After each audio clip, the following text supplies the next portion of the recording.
ఏముంది సార్ నిర్ణయాల ఒక ఎవరి మీద కోపం వచ్చినా కూడా ఓ ఫిర్యాదు ఇస్తే కథం ఎఫ్ఐఆర్ నమోదవుతుంది సార్, ఏదంటే చేయొచ్చు కదా దాంతో.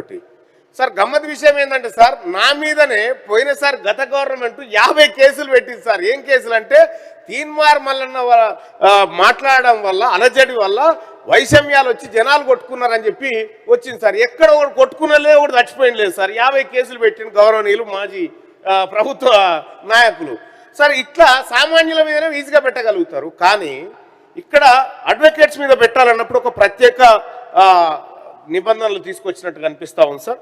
సార్ మరి అది తేవడం మంచిదే, కానీ మిగతా వాళ్ళకు కూడా ఉంటే బాగుంటుంది అనేది ఒక ఒపీనియన్ సార్. ఎవరిని కూడా ఉత్తగా వేధించడానికి వీల్లేదు సార్, వేధింపులకు గురి కాకూడదు సార్. ఇక అట్లాగే సార్ ఇంకో పెద్ద ప్రమాదం ఏంటంటే సార్, ఈ ఫిల్టరింగ్ వ్యవస్థ నిజమైన ఫిర్యాదులను కూడా చల్లార్చే ప్రమాదం అవుతున్నది సార్. ఇవి ఏదైతే ఈ కమిటీలు ఏవైతే నిజమైన ఫిర్యాదులు కూడా కొన్ని ఆగమైపోయేటువంటి అవకాశం ఉంది సార్, వాళ్ళకి నచ్చకపోతే.